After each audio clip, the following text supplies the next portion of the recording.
Bien, bonsoir à tous. Merci. Je m'appelle Lounès Bachir et j'ai absolument aucune idée de ce que je fous là. Merci beaucoup. Je passe ma vie, le regard fixé sur l'horloge. Au travail, je ne fais qu'attendre l'heure à laquelle il est socialement acceptable de rejoindre la réalité. En attendant, je donne le change. Enfin, je réponds au téléphone et je déplace des trucs, quoi. Je fais un tant bien que mal un quelconque intérêt pour ce pourquoi l'on me paye. Pour le peu que l'on sache lire dans les yeux des gens, on comprend que je n'ai aucune idée de ce que je peux bien foutre là. Le travail, pour moi, c'est ce qui se passe entre deux post-clopes. Le week-end est plein d'espoir, mais je me retrouve encore et toujours dans ce centre commercial où je me laisse aller à quelques futiles plaisirs, tels cette tondeuse à barbe en promotion ou un jeu vidéo auquel je ne jouerai pas plus de 10 fois, faute de temps et aussi peut-être d'envie. Le soir, je suis bien trop vite, bien trop sous pour profiter un tant soit peu de quoi que ce soit. Je cligne de l'œil et me retrouve à même mon matelas car je n'ai jamais trouvé cela utile de mettre des draps. Mon réveil hurle car j'ai encore oublié de le désactiver. Le premier contact avec ce dimanche morne sera un coup d'œil jaune sur l'heure à laquelle je me suis levé cette semaine. Vaine tentative de me branler, mais c'est peine perdue. J'ai beau la tirer, la tordre ou la secouer, ça reste flasque. Je n'ai qu'une envie, l'arracher et la jeter à la poubelle. Je me lève et je prends quand même le temps de déjeuner. 2 fan clopes, restés dans cette boîte à pizza qui faisait office de cendrier et un Red Bull éventé. Le petit déjeuner des champions, en somme. Il est peut-être un peu tôt pour se rouler un joint, mais après tout, à quoi peut bien servir le dimanche si ce n'est à rouler des joints mal tassés à n'importe quelle heure. Malheureusement, je viens de terminer le seul tabac qui me restait. Courageux, je sors de chez moi, les lunettes de soleil jonchées sur mon nez, non pas pour cacher ma gueule, mais plutôt pour l'empêcher d'affronter le monde. Google m'avertit d'un tabac à 200 mètres. Putain, c'est loin. Mais je m'y traîne, le pas rythmé par des relents de Captain Morgan. Naît alors en moi le naïf espoir que finalement, cette journée n'est peut-être pas si maudite. Espoir de courte durée, putain. La porte du bureau de tabac est désormais close. Passé midi le dimanche, bah t'as plus qu'à fumer tes wads. Dehors, il y a des familles, des gosses qui courent et des couples qui se baladent en faisant super bien semblant d'être heureux que l'on soit dimanche. Moi, j'y arrive pas, moi. Chaque seconde me poussant un peu plus vers l'échafaud. Chaque seconde défilant dans ce couloir de la mort que l'on nomme dimanche est un pas de plus me rapprochant du bourreau lundi. Plus on vit, plus on meurt. Putain, ça me déglingue. J'arrive tout de même à taxer une clope à une saloperie de Rasta blanc juste à côté du Naturalia. Babylone te remercie. Gustave. Une voisine me prend la tête pour une histoire d'objets encombrants. Des images violentes me traversent l'esprit. Une pelle, un tapis et des taches de sang super compliquées à nettoyer sur une moquette. Mais je m'en libère, je tourne le dos et j'avale 4 à 4 mes escaliers et je rentre dans ma grotte. Le joint est roulé en 42 secondes. Avant de l'allumer, j'avale cul sec un verre de coca qui traînait sur la table basse.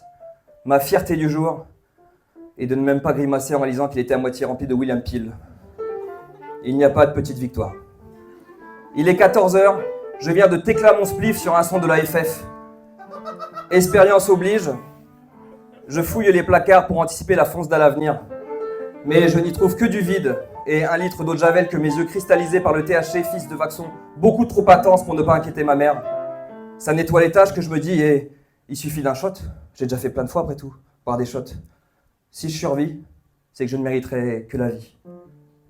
Je n'arrive même pas à pleurer en réalisant que ma seule perspective d'avenir en ce dimanche après-midi est de me foutre en l'air. Plus on vit, plus on meurt. Là, ça me déglingue. J'embarque la bouteille et la cale entre mes jambes en me rasseyant dans le canapé. Je m'encastre dans le cuir au fur et à mesure que je tire sur mon joint. Si je me lève, ça va faire. J'ai enfin réussi à me faire rire et je peux alors m'endormir, fier de moi. Je suis malheureusement réveillé par des bruits sans équivoque des voisins. Moi, si je fume des joints le dimanche, c'est bien parce que je ne peux pas baiser. Et puis de toute façon, elle doit simuler que je me dis, tout en plaçant un verre entre mon oreille et le mur. J'abaisse mon froc à un frisson à traverser Mr. George. À peine saisi que mon blanc retombe vers le sol, telle la branche d'un sol pleureur. Mon regard vient de croiser l'horloge et dehors, il commence à faire nuit. Les angoisses vespérales refont surface et je me dirige vers mon lit, le pantalon toujours aussi. Je m'effondre en premier et hurle dans l'oreiller de toutes mes forces. Je gueule, comme j'aimerais faire gueuler la voisine. Je gueule aussi fort que la voisine simulerait. Puis on vit, puis on meurt, putain. Putain, ça me déglingue. Et dans un dernier sursaut de vie, je saisis la boîte d'Atarax éventrée sur la table de chevet. Alors, au diable, la posologie. Je gobe ça comme des Smarties et j'attends alors que les tremblements s'estompent. Je me retrouve subitement dans un long couloir et... Non, il n'y a même pas de lumière au bout, c'est juste un couloir, quoi. Et il fait même pas sombre. Surgit alors Gustave, le pantalon aux chevilles, et il se tient la bite.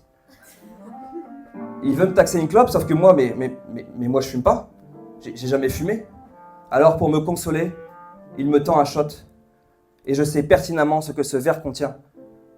Et vous aussi.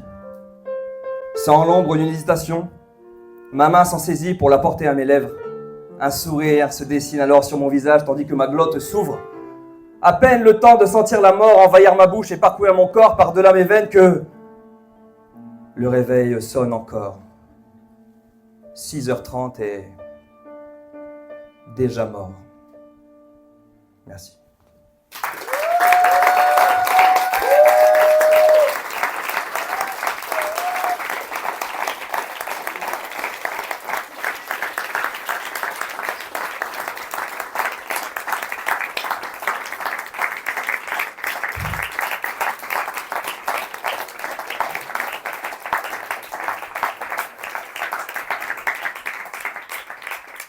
Merci beaucoup, parce que je ne l'ai jamais lu à personne.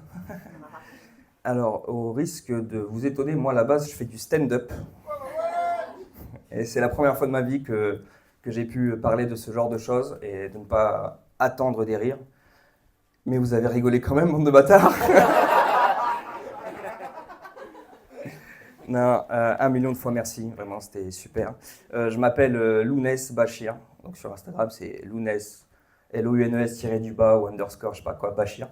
Voilà, je fais du stand-up, j'écris mon spectacle. Je suis vraiment... Merci, Quentin. Merci à vous, à toute l'équipe, parce que j'ai toujours écrit beaucoup de nouvelles, beaucoup de poésie, mais j'ai jamais osé, quoi.